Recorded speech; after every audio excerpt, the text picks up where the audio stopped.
ये तो बहुत कमजोर हैं। कुछ भी खाते हैं इनके तन को लगता ही नहीं। इन्हें एनर्जिक 31 दीजिए। एनर्जिक 31? जी हाँ, तंदुरुस्ती और ताजगी के लिए एनर्जिक 31 कैप्सूल।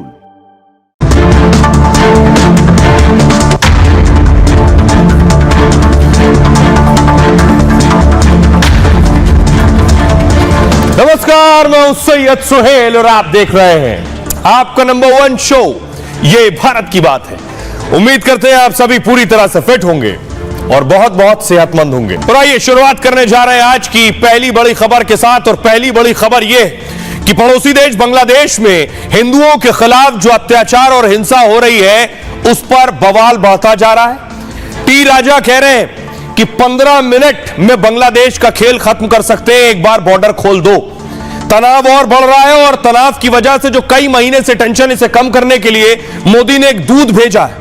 विदेश सचिव बांग्लादेश पहुंच गए और बांग्लादेश पहुंचकर आज यूनुस से मुलाकात की। ये आप देख रहे हैं मोहम्मद यूनुस बैठे हुए हैं और विदेश सचिव बैठे हैं और विदेश सचिव ने यूनुस से मिलकर बताया है हिंदुओं के खिलाफ जो अत्याचार हो रहे हैं, हिंसा हो रही है, मंदिरों को तोड़ा जा रहा है, उनके घरों को तोड़ा जा रहा है, उन्हें टारगेट किया जा रहा है, संतों को जेल में भर दिया गया है, संतों पर एफआईआर हो रही है, उनको वकील नहीं दिया जा रहा है। ये सारी बातें मोहम्मद यूनुस से की है विदेश सचिव विक्रम मिस्री ने। और भारत की जो चिंता है, भारत का जो गुस्सा है, भारत के अंदर जो गुस्सा है, इस सारी बात को इजहार किया है यूनुस के सामने कि सख्ती से निपटे। बांग्लादेश में जो कट्टरपंथी हैं, वो जो हालात खराब कर रहे हैं, उन सब से निपटने की जरूरत है। इसके अलावा आपको बताऊं, गोवा में बीजेपी के एमएलए टी राजा ने बांग्लादेश के नक्शे को फाड़ा है और सीधे सीधे कहा है कि बॉर्डर खोल दो, हम बॉर्डर में जाएंगे। ये ना भारत से जो टकराएगा उसको इस प्रकार से फाड़ दिया जाएगा। भारत से जो टकराएगा, हिंदुओं से जो टकराएगा, उसको इसी तरह से फाड़ दिया जाएगा। मोदी जी 15 मिनट गेट खोल दो, बांग्लादेशियों का काम तमाम कर देंगे। अरे 15 मिनट का समय दे दो, जो भारत में घुसा हुआ आतंकी, उनका काम तमाम। ये जो इनका जो झंडा है ना, ये ना भारत से जो टकराएगा उसको इस प्रकार से फाड़ दिया जाएगा। भारत से जो टकराएगा, हिंदुओं से जो टकराएगा, उसको इसी तरह से फाड़ दिया जाएगा। इसके अलावा देखिए, संयुक्त राष्ट्र के दफ्तर के बाहर वीएचपी ने प्रोटेस्ट किया है। दिल्ली में यूनाइटेड नेशंस का जो ऑफिस है, विश्व हिंदू परिषद ने वहां प्रदर्शन किया।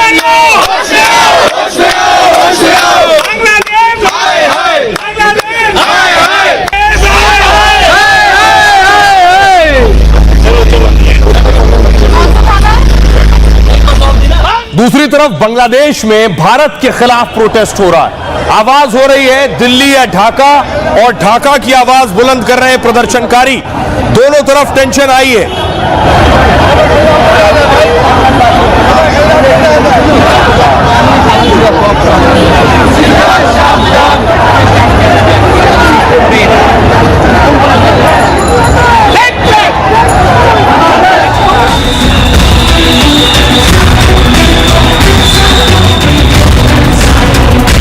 अगर जरूरत पड़ी तो बांग्लादेश 4 दिनों में कोलकाता पर कब्जा कर सकता है। 15 मिनट गेट खोल दो, बांग्लादेशियों का काम तमाम कर देंगे।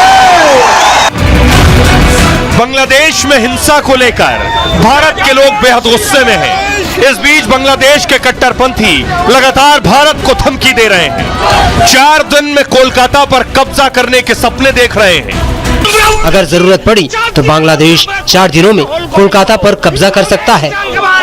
कोलकाता पर कब्जे के जवाब में टी राजा ने बांग्लादेश बॉर्डर के गेट खोलने की मांग की। कहा, हम 15 मिनट में ही बांग्लादेश का काम तमाम कर देंगे। 15 मिनट गेट खोल दो, बांग्लादेशियों का काम तमाम कर देंगे। बांग्लादेश में जारी हिंसा के बीच मोदी ने अपने दूत को भेजकर बड़ा कूटनीतिक कदम उठाया है। सवाल यही है, क्या यूनुस बांग्लादेश को संभाल पाएंगे या चले जाएंगे? तो देखिए, टी राजा कह रहे हैं बांग्लादेश का 15 मिनट में खेल खत्म कर देंगे। तनाव बढ़ता जा रहा है और बांग्लादेश का माहौल आप जान रहे हैं। हम 4 दिनों में सब कुछ हल करेंगे, बांग्लादेश में कट्टरपंथी कह रहे हैं। हमारी सेना मजबूत है, लोग हमारे साथ हैं, कोई भी शक्ति हमें नहीं रोक सकती है। भारत और अमेरिका भी हमारे सामने नहीं टिक सकते, बांग्लादेश कह रहा है। बांग्लादेश के 30 लाख छात्र हमारे साथ खड़े हैं। बांग्लादेश 4 दिन में कोलकाता पर कब्जा कर सकता है। जी हां, धमकी है कि पश्चिम बंगाल में घुसकर, क्योंकि दोनों का बॉर्डर काफी बड़ा है, कोलकाता पर कब्जा कर लेंगे, यह धमकी दे रहे हैं बांग्लादेश। इस पर टी राजा ने जवाब दिया, मोदी जी 15 मिनट के लिए गेट खोल दीजिए, हम बांग्लादेश का काम तमाम कर देंगे। जो भी भारत के खिलाफ आएगा उसका हश्र होगा खराब। तलवार सिर्फ म्यान में रखने के लिए नहीं है, यह हर हिंदू के घर में होनी चाहिए। समय की मांग है, जो लड़ेगा वही जीवित रहेगा, जो सेक्युलरिज्म के नाम पर आगे बढ़ेगा वो मर जाएगा। यह टी राजा कह रहे हैं। हर हिंदू को शस्त्र विद्या सीखने की आवश्यकता है। कोलकाता पर कब्जा की धमकी दी थी बांग्लादेश ने, उस पर ममता बनर्जी जो पश्चिम बंगाल की सीएम है, वो कह रही है, कुछ लोग कह रहे हैं कि वो बिहार पर कब्जा करेंगे, उड़ीसा पर कब्जा करेंगे।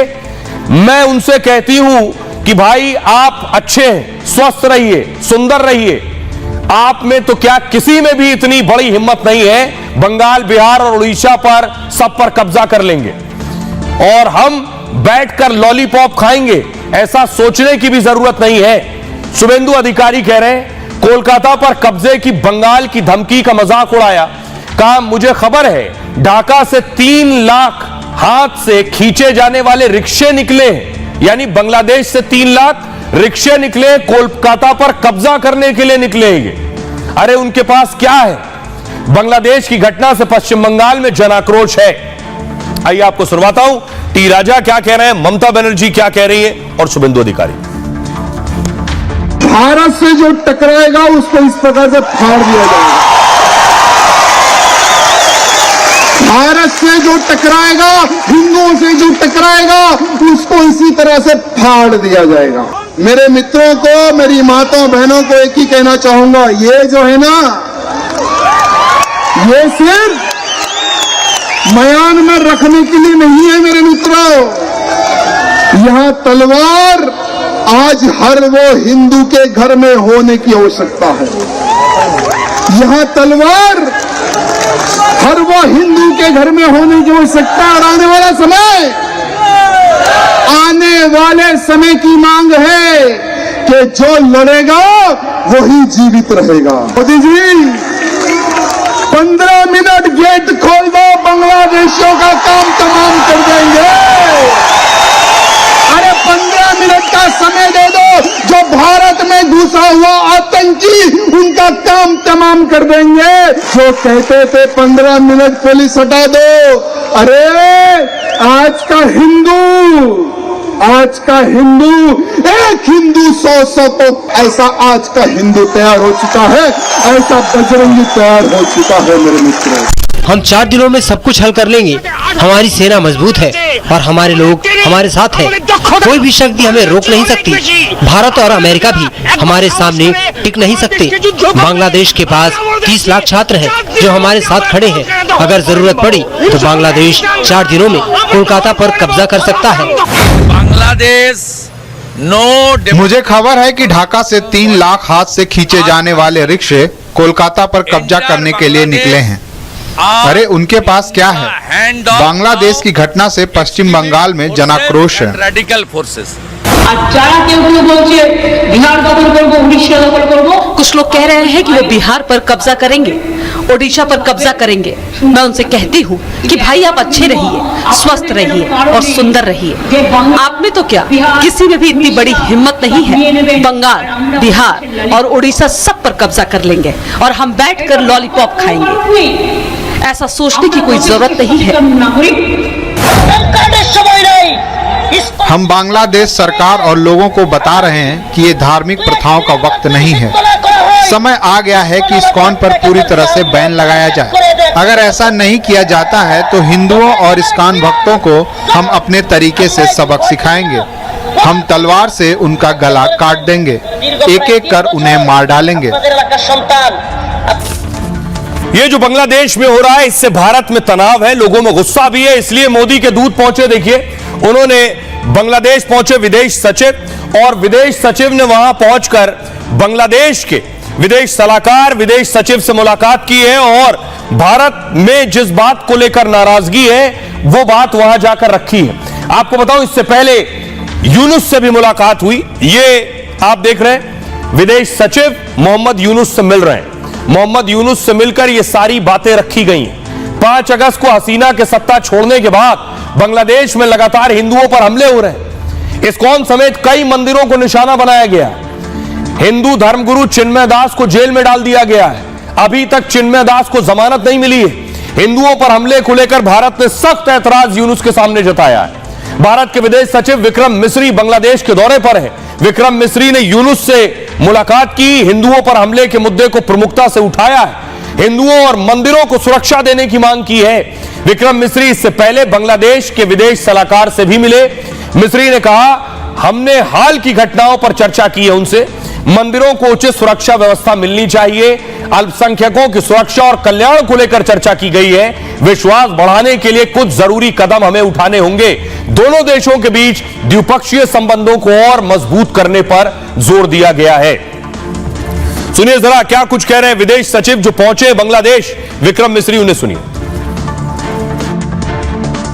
At the same time, we also had the opportunity हमने हाल के घटनाक्रमों पर चर्चा की और अल्पसंख्यकों की सुरक्षा से संबंधित चिंताओं से उन्हें अवगत कराया। हमने सांस्कृतिक और धार्मिक संपत्तियों पर हमलों की खेदजनक घटनाओं को उठाया। इस्कॉन का एक नामहट सेंटर है ढाका उपजिला में। वहां पर जो कुछ लोग आकर पेट्रोल फेंक कर पूरे मंदिर को जला दिया है। लक्ष्मी नारायण जी का जो विग्रह है पूरी तरह से वो क्षतिग्रस्त हो गया है। पूरा जो मंदिर है वो जल गया है। तो ये बहुत ही दुखद है। हम देख रहे हैं कि हम बहुत आशा करके रखे थे कि शायद अब ये हिंसा कम होगी, लेकिन फिर से आज जो ये अटैक हुआ है इस्कॉन के एक और मंदिर में, वो बहुत दुखद है। मेरे पास में कई वीडियोस आए हैं जहां पर हम देख सकते हैं कि कुछ लोग बहुत ही खतरनाक बोल रहे हैं इस्कॉन के भक्तों के लिए। कहा जा रहा है कि सरकार इस्कॉन को नहीं बंद करेगी तो हम लोग खुद इस्कॉन के लोगों की हत्या करना शुरू करेंगे। इस तरह के जो भड़काऊ बयान दिए जा रहे हैं, वहाँ की सरकार को चाहिए कि ऐसे लोगों को गिरफ्तार किया जाए, क्योंकि ये बहुत सारे लोगों को इस तरह से भड़काया जा रहा है और उसके फलस्वरूप ही हम देख सकते हैं कि अभी भी जो अटैक्स है वो रुकने का नाम नहीं ले रहा। टी राजा कह रहे हैं तलवार निकाल ली है, बांग्लादेश का गेट खोल दो। क्या ये इतना आसान है बांग्लादेश में घुसकर ये सब करना?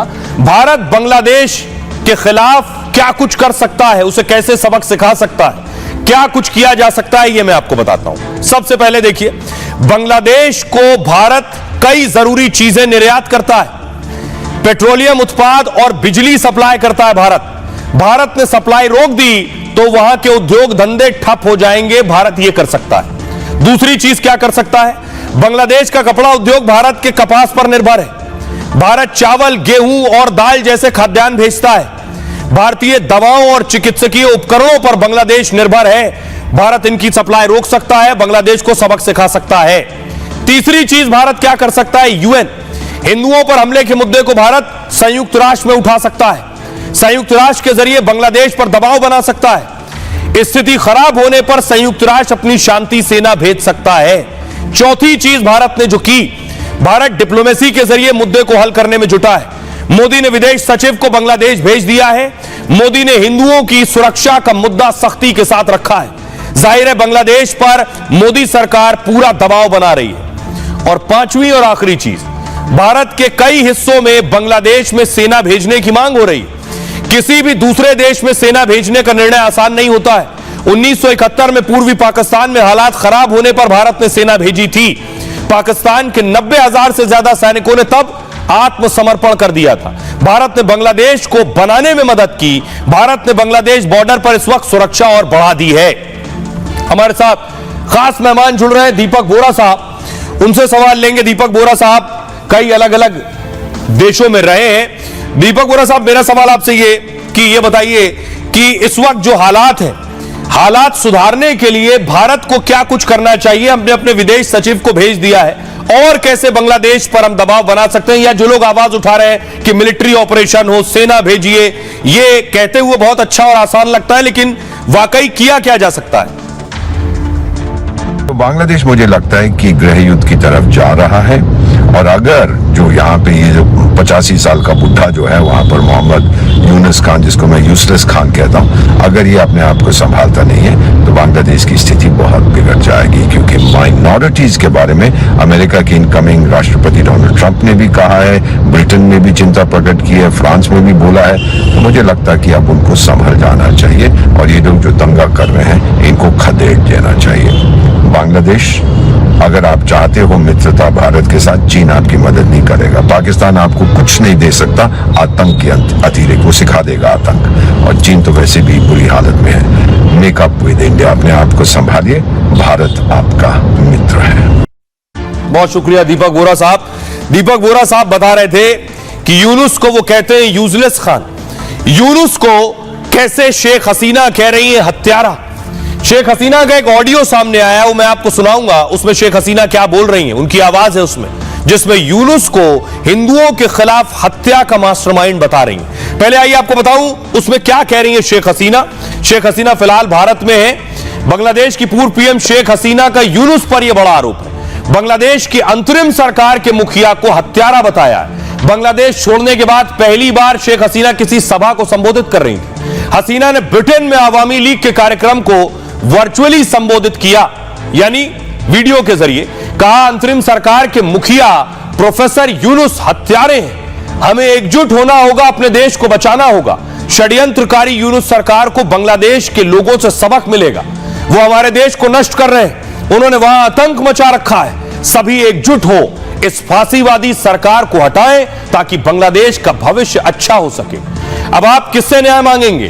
कोई भी आपके घर में घुस सकता है। वो झूठे मामले दर्ज कर रहे हैं, उन लोगों को रिहा कर रहे हैं जिन्होंने लोगों की हत्याएं की हैं। सांसदों के कमरे और संसद भवन क्यों लूटे गए? वो देश को लूट रहे हैं, आर्थिक व्यवस्था नष्ट कर रहे हैं। हत्यारे यूनुस और उसके सलाहकारों को इसका जवाब देना होगा। हसीना ने 5 अगस्त को बांग्लादेश छोड़ दिया था और उग्र छात्र आंदोलन के बाद से वो भारत में रह रही है। आइए अब आपको सुनवाता हूं, सुनिए हसीना की वो आवाज। हिंदुस्तान में हसीना कैसे यूनुस पर आरोप लगा रही है।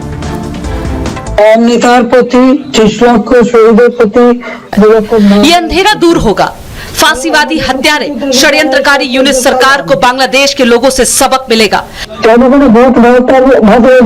वो हमारे देश को नष्ट कर रहे हैं, उन्होंने वहां आतंक मचा रखा है। सभी एकजुट हो और इस फांसीवादी सरकार को हटाए ताकि बांग्लादेश का भविष्य अच्छा हो सके। अब आप किससे न्याय मांगेंगे? झूठे मामले दर्ज कर रहे हैं, उन लोगों को रिहा कर रहे हैं जिन्होंने लोगों की हत्या की है। उन्होंने सांसदों के कमरे और संसद भवन क्यों लूटे हैं? वे देश को लूट रहे हैं। हत्यारे यूनुस और उसके सलाहकारों को इसका जवाब देना होगा। और इन सब के बीच भारत में भी इसे लेकर सियासत हो रही। आज फारूक अब्दुल्ला ने इशारों में यूनुस की तुलना योगी से और योगी की तुलना यूनुस से कर दी।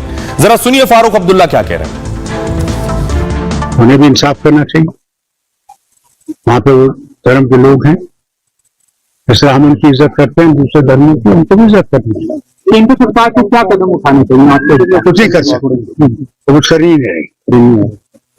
विश्व समुदाय को भी बोलना चाहिए, यूएन को भी इंटरफेयर। आपने कभी देखा यूनाइटेड नेशन में कोई मामला तय हुआ था?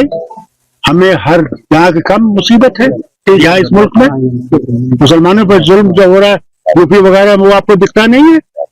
कैसे उनकी मस्जिदें गिराई जा रही है, मदरसे गिराए जा रहे हैं, घर गिराए जा रहे हैं, दुकानें गिरा, वो नहीं दिखता आप? भैया आखिरी सवाल कहते हैं, जब आप उंगली किसी की तरफ उठाते हैं, पहले इन 3 उंगलियों को भी देखो तो तुम्हारी तरफ इशारा करते। तो फारूक अब्दुल्ला को आप सुन रहे थे। खबरों में आगे बढ़ते हैं। आज की एक और बड़ी खबर है, असद कहां है? कल तक सवाल यह था कि सीरिया के तानाशाह जो अपने मुल्क से भागे हैं वो आखिर कहां पहुंचे? तो असद मिल गए। आपको बताऊं, गायब असद पुतिन के पास मिले हैं। असद का जो विमान उड़ा था सीरिया की राजधानी से, वो लैंड हुआ जाकर रूस में, रूस की राजधानी मॉस्को में असद पहुंचे। असद मॉस्को में पहुंचने के बाद देखिए किससे मिले हैं? पुतिन से। पुतिन के शरण में है वो। मॉस्को में पुतिन ने उन्हें शरण दी है। सपरिवार असद मॉस्को में इस वक्त है। और शरणार्थी के तौर पर उन्हें वहां पुतिन ने जगह दी है। पुतिन के पुराने यार थे और ये अटकलें लग रही थी। कल भी इस बात को हमने आपको बताया था कि अगर असद जिंदा है तो मॉस्को में हो सकते हैं। इस बीच अभी सीरिया में क्या हो रहा है? सीरिया में देखिए, असद की सेना अपनी वर्दी उतारकर हथियार फेंक कर फरार हो चुकी है। ये देखिए असद की सेना की वर्दी आप देख रहे हैं, वर्दी पड़ी है, राइफल पड़ी हुई है, AK-47 पड़ी है, वर्दी उतार उतार के भागे जिससे विद्रोही उन्हें मार न दे। वर्दी में देखेंगे तो जान से मार दिए जाएंगे, इसलिए अपनी वर्दी और बंदूक, ग्रेनेड, हथियार सब फेंक कर भागे हैं असद की सेना के जवान। चारों तरफ आपको कैंप में वर्दी वर्दी नजर आ रही है। यह हाल है सीरिया में। सेना नहीं है क्योंकि विद्रोहियों ने टेक ओवर कर लिया है, विद्रोहियों ने इस वक्त सत्ता संभाली हुई है। दूसरी तस्वीर देखिए, एक मेजर जनरल की हत्या हो गई। ये असद के भाई के बहुत करीबी मेजर जनरल है जिनके घर में उनका शव मिला है। देखिए ये जो सोफा है, इस सोफे पर हमने तस्वीर धुंधली की है क्योंकि उनकी बॉडी इस सोफे पर है। सोफे पर उनका शव मिला है, यही बैठे हुए हैं वो। ये असद के भाई के करीबी मेजर जनरल अली मोहम्मद हैं जिनकी हत्या कर दी गई। दूसरी तरफ आपको बताऊं विद्रोही क्या कर रहे हैं, उनके जो लोग जेलों में बंद हैं उन्हें जेलों से निकाल रहे हैं, जेल तोड़ रहे हैं। कल भी मैंने आपको दिखाया था, देखिए कैदी जेल से भाग रहे हैं। ये वो कैदी हैं जिन्हें बंद किया गया था, अब इनके जेल तोड़ दिए गए।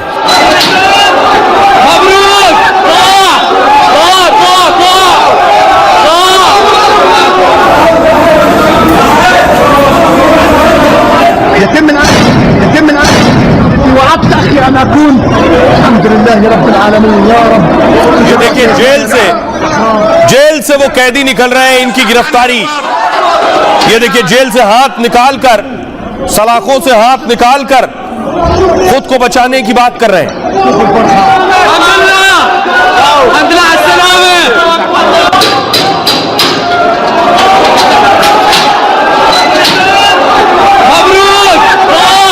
अब आपको बताऊं वो मास्टरमाइंड, वो हेड कहां है विद्रोहियों का?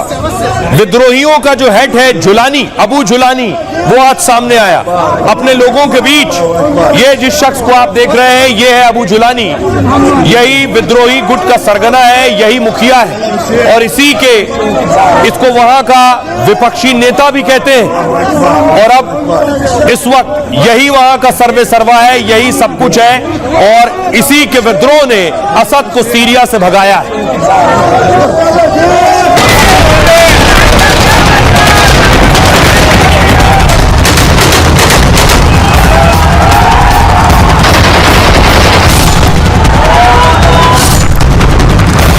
सीरिया में तख्ता पलट के बाद राष्ट्रपति असद गायब थे।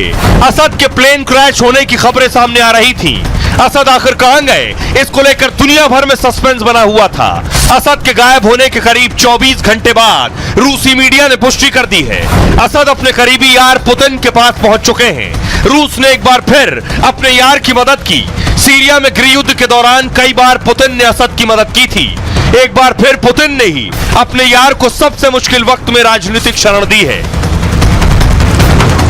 अब भाई आपको बताऊं, कल इस बात को लेकर शक था कि असद सही सलामत अपने वतन से, अपने देश से भाग सके या नहीं, लेकिन कैसे पहुंचे रूस, ये मैं आपको दिखाने जा रहा हूं मैप के जरिए। सीरिया की राजधानी दमिश्क से उन्होंने फ्लाइट ली और दमिश्क से 2475 किलोमीटर का सफर तय किया, रूस की राजधानी मॉस्को पहुंचे हैं। आपको याद होगा कल मैंने आपको बताया था उनका जो प्लेन था वो लगभग 3.5 किलोमीटर की ऊंचाई पर उड़ रहा था और 3.5 किलोमीटर से अचानक वो 1 किलोमीटर आ गया। जैसे ही उसकी ऊंचाई कम हुई वो रडार से गायब हो गया। यह संभव है उनके गायब होने की रणनीति का हिस्सा था कि फ्लाइट की ऊंचाई कम होगी, जैसे ही कम होगी रडार की पकड़ से बाहर हो जाएगा और उसके बाद सीधे मॉस्को जाकर रुकेगा। आपको बताऊं कैसे मॉस्को पहुंचा।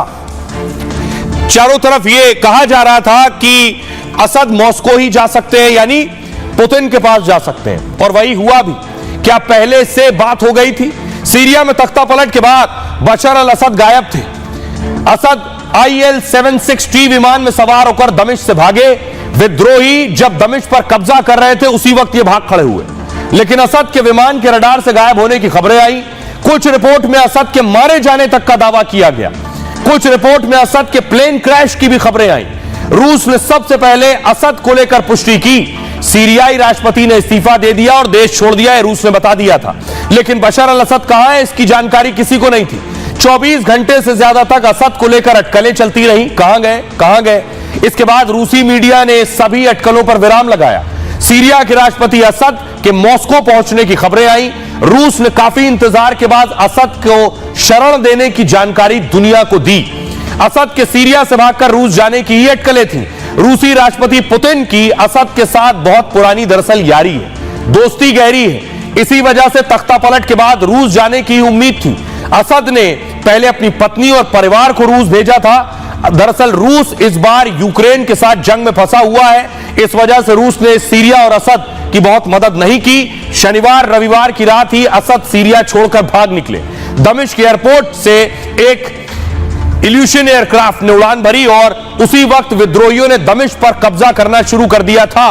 कल देर रात रूस ने असद के रूस में होने की पुष्टि की। असद और उनके परिवार को मानवीय आधार पर रूस में शरण दी गई है। असद को मिस्र और जॉर्डन की सलाह पर ही मॉस्को पहुंचाया गया है। आइए आपको सुनवाता हूं, सुनिए जरा ब्रिटेन के पीएम क्या कुछ कह रहे हैं और जर्मनी के चांसलर। असद के क्रूर शासन से सीरिया के लोग लंबे समय से पीड़ित रहे हैं। हम सीरिया में असद के तख्ता पलट का स्वागत करते हैं। हम सभी पक्ष से अपील करना चाहते हैं कि आप लोगों और अल्पसंख्यकों को सुरक्षा मुहैया कराए जाए। बीमार लोगों को हर तरह की मदद पहुंचाई जा सके। असद सरकार का सीरिया से जाना अच्छी खबर है। अब देश में कानून का राज स्थापित करना प्राथमिकता है। सीरिया के लोगों को हर संभव मौका मिलना चाहिए। अगली सीरियाई सरकार से हम यही उम्मीद करते हैं। अब आपको बताऊं, आपने सुन लिया यूके के पीएम क्या कह रहे हैं, लेकिन देखिए जरा राष्ट्रपति के घर के हालात क्या है। असद चले गए, असद का घर, उनका पैलेस, उनका महल तहस नहस और बर्बाद हो गया है। विद्रोही घुसे, देखिए जरा सीढ़ियों का हाल देखिए, कॉरिडोर का हाल देखिए, चारों तरफ बर्बादी नजर आ रही है। ये प्रेसिडेंट पैलेस है जिसे लोगों ने पूरी तरह से तबाह और बर्बाद कर दिया है। लोग सामान लूट ले गए, सोफा उठा ले गए, सीनरी उठा ले गए, फ्रेम उठा ले गए, बर्तन उठा ले गए, जो मिला सब लूट कर ले गए। उसके बाद वहां पहुंचकर तस्वीरें खिंचवा रहे हैं।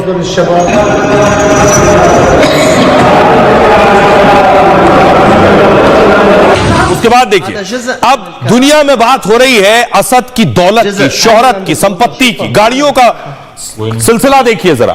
असद की गाड़ियों की बात हो रही है, स्पोर्ट्स कार असद के पास, दुनिया की महंगी महंगी गाड़ियां, बहुत महंगी गाड़ियों के शौकीन थे। असद तानाशाह थे। 50,000 करोड़ से लेकर 1 लाख करोड़ तक की संपत्ति होने का दावा है असद का। आइए उनकी गाड़ियों का शौक आपको बताऊं, जो गाड़ियां उनकी इस वक्त चर्चा में हैं, इस तरह की न जाने कितनी गाड़ियां असद के पास हैं। तख्ता पलट के बाद असद के गैराज की तस्वीरें सामने आई। असद के महल के पास गैराज में महंगी महंगी गाड़ियों का कलेक्शन है, अंबार लगा है। 40 से ज्यादा महंगी गाड़ियां असद के गैराज में दिखी हैं। इसमें मर्सिडीज, पोर्श, ऑडी, फरारी ये सब शामिल हैं। Lamborghini, Rolls Royce, Bentley car भी असद के इस गैराज में। स्पोर्ट्स कारें भी सीरिया के राष्ट्रपति के कलेक्शन में शामिल हैं। इसके अलावा असद महंगी महंगी बाइक्स के भी शौकीन है। गैराज में बख्तरबंद ट्रक भी मौजूद है। लाल रंग की फरारी F50 भी दिख रही है। इसकी कीमत 25 करोड़ से ज्यादा की है। असद की गाड़ियों की कीमत सिर्फ सोचिए 300 से 400 करोड़ के करीब है। ये गाड़ियां 300 से 400 करोड़ की। सुनिए जरा ईरानी एम्बेसडर क्या कुछ कह रहे हैं। सीरिया की सरकार ने हमसे कोई मदद नहीं मांगी। सीरिया की सेना ने विद्रोहियों के आगे सरेंडर कर दिया। जब सेना और जनता विद्रोहियों को नहीं रोकती, तब तबाही और खून खराबे से बचने का रास्ता सही है। सीरियाई सरकार ने विद्रोहियों को सत्ता सौंप दी है। तो असद भाग गए रूस, पुतिन के पास, लेकिन अब असद के मुल्क में नेतन्याहू दाखिल हो गए। इस लड़ाई को समझिए, इधर पुतिन है, इधर नेतन्याहू है, और इधर ही बाइडेन होते हैं, और इधर पुतिन खड़े हैं असद के साथ। नेतन्याहू ने अपनी सेना उतार दी है सीरिया के अंदर। अगली तस्वीर देखिए, ये टैंक, सीरिया में इजरायली टैंक घुस गए। ये इजरायली टैंक सीरिया में कई किलोमीटर अंदर तक घुस गए हैं। न सिर्फ टैंक घुसे हैं, सेना अंदर गई है, बल्कि सेना ने हमले भी शुरू कर दिए सीरिया के अंदर। आपको बताऊंगा क्या इजराइल का मकसद सीरिया को कब्जा करने का है।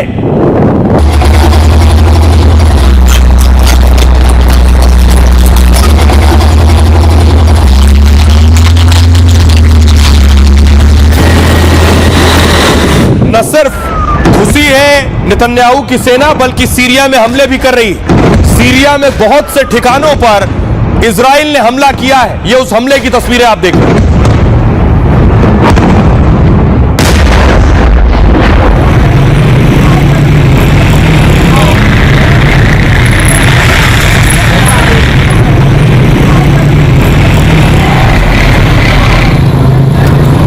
सीरियाई हमले में आप देख रहे हैं, सीरिया पर जो इजराइल ने हमला किया वो तस्वीरें आप देख रहे थे। इजराइल क्यों हमला कर रहा है ये मैं आपको बताऊंगा। उससे पहले आप जरा देखिए, इजराइल और सीरिया एक दूसरे के पड़ोसी हैं। ये नीचे आपको इजराइल नजर आ रहा है नीले रंग से, और ये सीरिया है। इनकी सीमाएं मिलती हैं। इजराइल ने पहले ही, अगर आपने नाम सुना हो, गोलन हाइट्स के हिस्से को कब्जाया हुआ है, जो पहले ही सीरिया का हिस्सा था।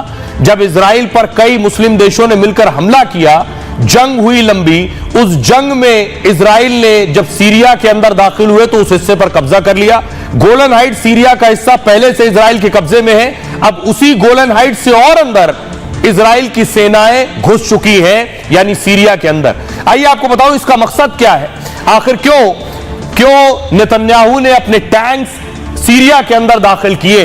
क्या नेतन्याहू सीरिया का कुछ और हिस्सा कब्जा करना चाहते हैं। देखिए यहां से टैंक निकलने शुरू हो रहे हैं, और ये टैंक इजराइल की सीमा से सीरिया के बॉर्डर को पार करते हुए अंदर घुसे। सीरिया में बशर अल असद की सत्ता खत्म हो चुकी है।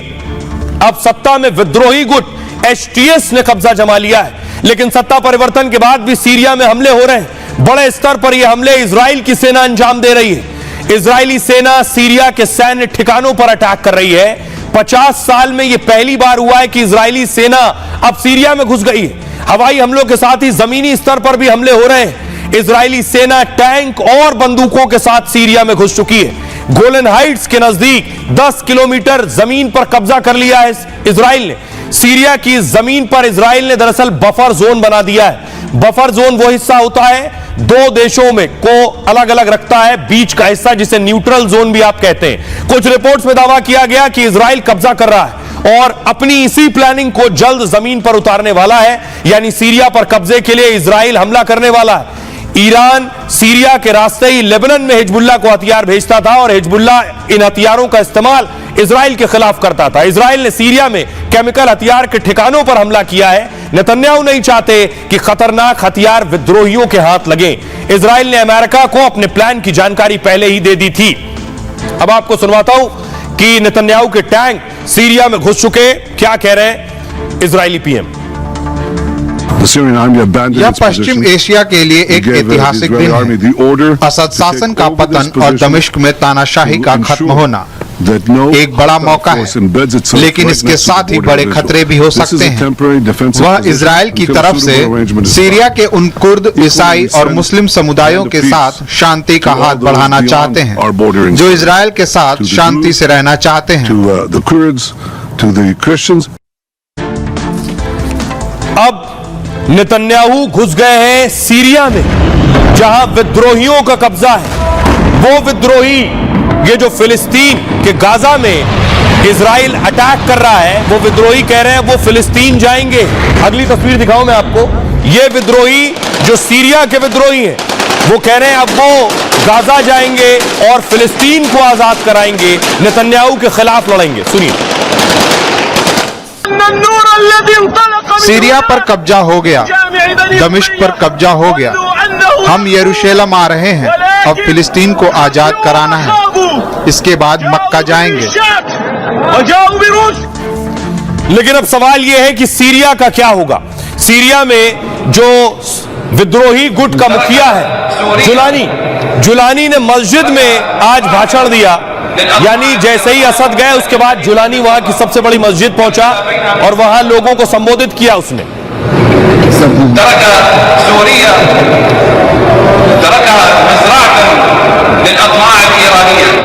वाकई ये जुलानी सीरिया में हुकूमत कर पाएगा या फिर इसका भी तख्ता पलट होने वाला और इसे पता ही नहीं है कि ये किसी की कठपुतली है। अबू मोहम्मद अल जुलानी ने सीरिया में तख्ता पलट किया है और एसटीएस के विद्रोही लड़ाकों का दमिश्क पर कब्जा हो गया है। जुलानी ने जीत के बाद दमिश्क में भाषण दिया है। उम्मैद मस्जिद में जुलानी ने लोगों को संबोधित किया। इसे तख्ता पलट के बाद इसका विजयी भाषण कहा जा रहा है। जुलानी ने इस भाषण में ईरान पर हमला बोला, साथ ही अमेरिका और इजराइल को भी संदेश देने की कोशिश की है। ईरान अब हिजबुल्लाह तक पहुंच के लिए सीरिया का इस्तेमाल नहीं कर पाएगा। जुलानी पहले अलकायदा और आईसिस से जुड़ा हुआ था। जुलानी के गुट को अमेरिका, इजराइल आतंकी संगठन मानते हैं। अमेरिका ने जुलानी के सिर पर $10 मिलियन का इनाम रखा हुआ है। सवाल यह कि तख्ता पलट के बाद सत्ता जुलानी के हाथों में आएगी। क्या अमेरिका जुलानी के सारे पिछले गुनाह माफ कर देगा? सीरियाई पीएम ने सत्ता हस्तांतरण की बात की है, लेकिन जनता की पसंद को सत्ता सौंपने की बात कही है। ऐसे में जुलानी आगे क्या होगा इनका पता नहीं। जुलानी ने खुद एक इंटरव्यू में कहा है कि जिहादी गुट से खुद को अलग बताया है। बाइडेन ने भी जुलानी को लेकर बयान दिया था कि जुलानी को सही बातें कहते हुए सुना है, लेकिन उसे बातों को नहीं काम के जरिए आंका जाना चाहिए। आइए अब आपको सुनाता हूं, सुनिए जरा विद्रोही गुट के चीफ अबू जुलानी को। यह जीत इस क्षेत्र के इतिहास में एक नए अध्याय का प्रतीक है। एक ऐसा इतिहास जो खतरों से भरा है, जिसने सीरिया को ईरानी महत्वाकांक्षाओं के लिए एक खेल का मैदान बना दिया था। जुलानी ने साफ संदेश दिया कि ईरान का सीरिया हस्तक्षेप खत्म हो गया है। ईरान अब लेबनान में हिजबुल्लाह तक पहुंच के लिए सीरियाई जमीन का इस्तेमाल नहीं कर सकता है। और आइए अब आपको बताऊं कि दुनिया के अलग अलग देशों में जश्न हो रहा है। ये रूस की तस्वीर आप देख रहे हैं। रूस के मॉस्को में झंडा, सीरिया का जो नया झंडा है जिसमें बदलाव हुआ है, वो फहराया गया है। नए झंडे की तस्वीर आप देख रहे हैं। अगली तस्वीर में आपको दिखाऊं, फ्रांस में भी तख्ता पलट के बाद लोग जश्न मना रहे हैं। फ्रांस में लोग किस तरह से जश्न मना रहे हैं देखिए। लेकिन क्या रूस और अमेरिका अब आमने सामने हो गए क्योंकि असद रूस पहुंच चुके हैं? क्या इन दोनों में भिड़ंत होने वाली है? अमेरिका और रूस दोनों एक दूसरे के कट्टर दुश्मन हैं। रूस के राष्ट्रपति बशर अल असद के समर्थक रहे हैं और जबकि अमेरिका विद्रोही गुट का समर्थन करता रहा है अब तक। बाइडेन ने खुले तौर पर विद्रोही गुट की तारीफ की थी। उन्होंने असद के सत्ता परिवर्तन को ऐतिहासिक पल बताया। अब अमेरिकी सेना सीरिया में हवाई हमले कर रही है। हमले विद्रोही गुट एसटीएस के विरोधी आईसिस पर हो रहे हैं। इसे ध्यान से समझिएगा, सीरिया में आईसिस भी है, विद्रोही और आतंकी संगठन। एसटीएस भी है। आईसिस और एसटीएस आपस में लड़ रहे थे, तो अभी बाइडेन आईसिस को खत्म कर रहे हैं, एसटीएस को स्थापित करने की कोशिश है। यानी अमेरिका सीरिया पर एसटीएस को कब्जा दिला रहा है। दूसरी तरफ रूस के राष्ट्रपति पुतिन असद के समर्थक हैं। अब अमेरिकी मौजूदगी से रूस सैन्य ठिकाने भी खतरे में हैं। सीरिया छोड़कर बशर अल असद मॉस्को में शरण ले रहे हैं। ऐसे में सीरिया पर अमेरिका रूस आमने सामने की स्थिति में है। विरोध और हमलों के बीच जंग के हालात भी बन सकते हैं। सुनिए अमेरिकी राष्ट्रपति जो बाइडेन को। पिछली आधी सदी में हजारों निर्दोष सीरियाई लोगों पर क्रूरता, अत्याचार और हत्या करने वाले असद शासन का पतन देश के लोगों के लिए एक ऐतिहासिक अवसर है।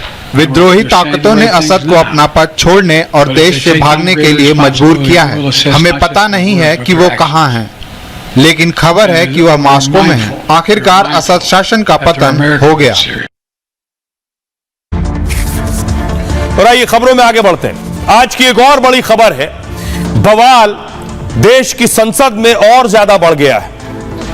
मोदी वर्सेस सोनिया और सोरोस। आपको बताऊंगा सोनिया सोरोस कौन है।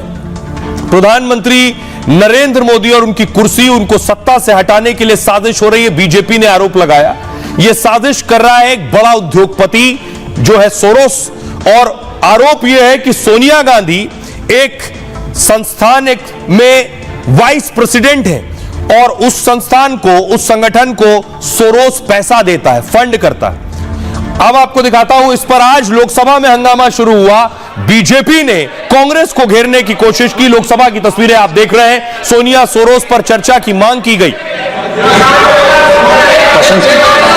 प्रश्न से माननीय सदस्य, प्रश्नकाल महत्वपूर्ण समय होता है। मेरा आपसे आग्रह है कि यह सदन का समय होता है। माननीय सदस्य, सदन की कार्रवाई 12 बजे तक के लिए स्थगित की जाती है। राज्यसभा की तस्वीर मैं आपको दिखाऊं। राज्यसभा में भी बीजेपी के निशाने पर सोनिया गांधी और कांग्रेस पार्टी रही, यही सवाल वहां भी उठाया गया। What did the government do? Why can't the Prime Minister come to the House, make a statement? What they have done? This is an accusation to protect their failure. Total this. अब आपको बताऊं, वो है ये company आप ऊपर देख रहे हैं, FDL-AP। FDL-AP में आप देखेंगे तो सोनिया गांधी का नाम लिखा हुआ है। सोनिया गांधी का नाम लिखा हुआ है जिसमें लिखा है को president Sonia Gandhi, chairperson Rajiv Gandhi foundation. Sonia का नाम है, ऊपर जॉर्ज सोरोस का भी जिक्र है।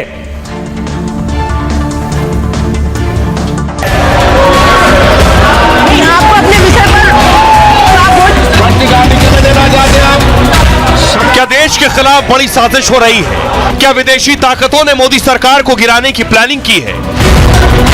क्या इस विदेशी साजिश में सोनिया गांधी और राहुल गांधी भी शामिल हैं?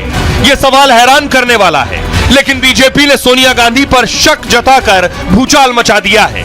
में श्रीमती सोनिया गांधी जी का सीधे सीधे नाम है, जो कांग्रेस की वरिष्ठतम नेता हैं, कि जो कुछ घटनाएं जॉर्ज सोरोस, उनका ऑर्गेनाइजेशन और उनसे जुड़े हुए विदेशी संस्थान कर रहे हैं, वो भारत में अस्थिरता पैदा करने की एक देशद्रोह के समकक्ष साजिश है। आज इसी मुद्दे पर लोकसभा में जमकर हंगामा हुआ। माननीय सदस्यगण, आज बीजेपी ने दोनों सदन में इस मुद्दे को उठाया। हंगामा राज्यसभा में भी हुआ और बहस की मांग की गई। दरअसल अब तक बीजेपी चुप्पी साधे थी, लेकिन जैसे ही एक रिपोर्ट में सच का खुलासा हुआ, वो आक्रामक हो गई, जिसमें कहा गया था कि जिस रिपोर्ट पर राहुल संसद ठप करते हैं, वो रिपोर्ट बिजनेसमैन जॉर्ज सोरोस की फंडिंग से छपती है। जॉर्ज सोरोस और राहुल गांधी ये एक ही हैं। राहुल ही जॉर्ज है, राहुल ही जॉर्ज है, और जॉर्ज का एजेंडा ही राहुल का एजेंडा है। अब आइए देखिए, बीजेपी ने बहुत संगीन आरोप लगाए, सोनिया गांधी पर आरोप लगाए। कांग्रेस की सबसे वरिष्ठ नेता है। बीजेपी ने कांग्रेस के खिलाफ अब मोर्चा खोल दिया। पार्टी ने आज सोनिया गांधी पर गंभीर आरोप लगाए। कहा सोनिया उस संगठन से जुड़ी है जो देश विरोधी है, जो कश्मीर को भारत से अलग करने की वकालत करता है, जिस संगठन की फंडिंग अरबपति जॉर्ज सोरोस करता है, जो भारत विरोधी है, जो देश के पीएम के खिलाफ साजिश करता है। जॉर्ज सोरोस से फंडेड इस संगठन का नाम FDL-AP है, जिसकी तस्वीर मैंने शुरू में आपको दिखाई, जिसे forum of democratic leaders in Asia Pacific नाम से जाना जाता है। कांग्रेस की पूर्व अध्यक्षा सोनिया गांधी FDL-AP की सह अध्यक्ष है। राजीव गांधी फाउंडेशन को भी सोरोस के फाउंडेशन से पैसा मिला है। इस फंड का इस्तेमाल भारत को बदनाम करने के लिए किया जा रहा है। बीजेपी ने आगे कहा, चूंकि सोनिया गांधी सोरोस के फंडेड फाउंडेशन से जुड़ी हुई है, इसलिए सोनिया सोरोस के इस रिश्ते पर सदन में चर्चा होनी चाहिए, क्योंकि इससे भारत की छवि दुनिया में खराब हो रही है, देश की अर्थव्यवस्था कमजोर की जा रही है। सुनिए क्या कुछ कह रहे हैं सुधांशु त्रिवेदी और मल्लिकार्जुन खड़गे। बहुत साफ पूछना चाहते हैं, इसमें श्रीमती सोनिया गांधी जी का सीधे सीधे नाम है, जो कांग्रेस की वरिष्ठतम नेता हैं। भारतीय जनता पार्टी का स्पष्ट रूप से मानना है कि जो कुछ घटनाएं जॉर्ज सोरोस, उनका ऑर्गेनाइजेशन और उनसे जुड़े हुए विदेशी संस्थान कर रहे हैं, वो भारत में अस्थिरता पैदा करने की एक देशद्रोह के समकक्ष साजिश है। अगर ऐसे लोगों के साथ आपका संबंध है, तो मैं कांग्रेस के शीर्ष नेतृत्व से पूछना चाहता हूं, क्या आपका शीर्ष नेतृत्व देशद्रोहियों के साथ है? हमें साफ जवाब चाहिए। उन्होंने जो बोले वो सरासर झूठ है, और वो खुद गद्दारी करते हैं और ब्रिटिशों के साथ उनके एजेंट बन गए। का कोई कंट्रीब्यूशन नहीं, आजादी के नेहरू का कोई कंट्रीब्यूशन नहीं। जिस शख्स पर इतना हंगामा और हल्ला हो गया है, जॉर्ज सोरोस। सबसे पहले आपको बताता हूं ये जॉर्ज सोरोस है क्या भला, कौन है ये जिस पर देश की संसद में हंगामा हुआ और कांग्रेस घिर गई है। ये है जॉर्ज सोरोस। जॉर्ज सोरोस एक बहुत बड़ा बिजनेसमैन है। 94 साल का सोरोस हंगरी मूल का है। लंदन में पढ़ाई के बाद अमेरिका में बस गया। अमेरिकी शेयर बाजार में निवेश से अरबपति बन गया। उसकी संपत्ति 56,000 करोड़ रुपए से ज्यादा की बताई जाती है। सोरोस दुनिया भर में अपनी साजिशों के लिए जाना जाता है। दार्शनिक और सामाजिक कार्यकर्ता कहलाना इसे बहुत पसंद है। साजिश के लिए इसने ओपन सोसाइटी भी खोली। समाज सेवा की आड़ में सियासी मिशन को अंजाम देता है। चुनाव को प्रभावित करने के लिए खूब फंडिंग करता है। जॉर्ज सोरोस खुलकर भारत विरोधी एजेंडा चलाता है। प्रधानमंत्री मोदी को अलोकतांत्रिक बता चुका है। 2024 में सत्ता में आने से रोकने का ऐलान किया था मोदी को। खबर है कि मोदी को रोकने के लिए खूब पैसे भी बहाए इसने। जम्मू कश्मीर से आर्टिकल 370 हटाने का विरोध भी कर चुका है। भारतीय नागरिक संशोधन कानून का विरोध कर चुका है। अमेरिका में उसने कमला हैरिस को जिताने के लिए फंड किया। जॉर्ज सोरोस नहीं चाहता था कि डोनाल्ड ट्रंप दोबारा राष्ट्रपति बने। यूरोप में सोरोस की संस्थाओं पर भारी जुर्माना और पाबंदी लगाई गई है। सोरोस की संस्था ओपन सोसाइटी ने 1999 में पहली बार भारत में एंट्री की। अब सोनिया गांधी का नाम सोरोस से जुड़ा तो हंगामा हुआ। देखिए जरा नेता क्या कुछ कह रहे हैं, सीधे सवाल कर रहे हैं। सबसे पहले बीजेपी अध्यक्ष जेपी नड्डा कह रहे हैं सोरोस एफडीएल एपी को फंडिंग करता है। एफडीएल एपी का सोनिया गांधी से कनेक्शन है। यह हमारे देश के लिए बेहद चिंता की बात है। यह राजीव गांधी फाउंडेशन को भी मदद करता है। जॉर्ज सोरोस दुनिया में भारत की छवि धूमिल करता है। मनोज झा कह रहे हैं सरकार आपकी है, आप जांच करवा लीजिए। जिस रिपोर्ट को एक दिन सरकार से कोर्ट तक गया, उस रिपोर्ट पर उसने कहा था, कहां से कोर्ट तक गया, किसी साजिश की कोई बात नहीं है। एक उद्योगपति को बचाने की कोशिश हो रही है। प्रहलाद जोशी कह रहे हैं कांग्रेस हर मर्यादा को तोड़ रही है। ये लोग जॉर्ज सोरोस के इशारे पर चल रहे हैं। जॉर्ज सोरोस से इनका कनेक्शन सामने आ गया है। लोकसभा में कांग्रेस को 99 सीटें जरूर मिली हैं। अब जनता उन्हें जगह जगह रिजेक्ट कर रही है। दिनेश शर्मा कह रहे हैं यह देश की सुरक्षा का सवाल है। कांग्रेस का जॉर्ज सोरोस से क्या संबंध है? सोनिया और राहुल का सोरोस से आखिर क्या रिश्ता है? यह जांच का विषय है और दोनों और सदन में बहस होनी चाहिए इस पर। सुनिए सियासतदान क्या कह रहे हैं। Forum of democratic leaders in Asia Pacific, इसका संबंध जिस तरीके से जॉर्ज सोरोस के साथ सामने आता है, जिसकी को प्रेसिडेंट इसी हाउस की एक सदस्य है, और यह जो forum of democratic leaders of Asia Pacific है, यह जम्मू कश्मीर स्टेट को एक अलग एंटिटी के रूप में देखता है। मोदी जी और अडानी जी और जिस प्रकार से उनके पूरे इस खेल में, जिस प्रकार से अंतर्राष्ट्रीय क्षेत्र में भी हमारी जो बेइज्जती हो रही है, उसको बचाने के लिए आज नए नए शगुफेबाजी की जा रही है। सोनिया गांधी, राहुल गांधी, ये लोग देशद्रोह का काम करते हैं। ये आइए आपको बताऊं कि आखिर आरोप क्या है, क्या कहा जा रहा है, सोरोस ने क्या किया है। बीजेपी गांधी परिवार पर हमलावर है इस वक्त। 2 दिन पहले राहुल पर हमला बोला था। पार्टी ने राहुल को देशद्रोही तक कह दिया था। पार्टी का कहना है कि सोनिया और राहुल मिले हुए हैं, विदेशी शक्तियों से मिलकर देश को अस्थिर कर रहे हैं। बीजेपी ने संसद के दोनों सदनों में इस पर बहस की मांग की है, क्योंकि पार्टी का मानना है कि राहुल देश विरोधियों से मिले। संसद के हर सत्र से पहले उन्हीं मुद्दों को उठाते हैं जो देश विरोधी हैं, जो जॉर्ज सोरोस जैसे लोगों द्वारा प्रायोजित किए जाते हैं। बीजेपी ने इसके लिए ओसीसीआरपी का जिक्र किया है, जिसकी रिपोर्ट के आधार पर राहुल हंगामा कर रहे हैं। मोदी अडानी में सांठगांठ बताकर संसद बाधित कर रहे हैं। राहुल ऐसी हरकत एक बार नहीं बल्कि कई बार कर चुके हैं। यही वजह है कि संसद की कार्रवाई आज 10वें दिन भी बाधित रही। संसद का शीतकालीन सत्र 22-25 नवंबर से 20 दिसंबर तक चलेगा। अब आपको बताऊं, बवाल यह हो रहा है कि हर सत्र से पहले एक रिपोर्ट आ जाती है विदेशी। कहा जा रहा है वो विदेशी रिपोर्ट कांग्रेस की साजिश का हिस्सा है जिससे सत्र न चलने पाए और ये अडानी को टारगेट करके सत्र को खारिज किया जाए।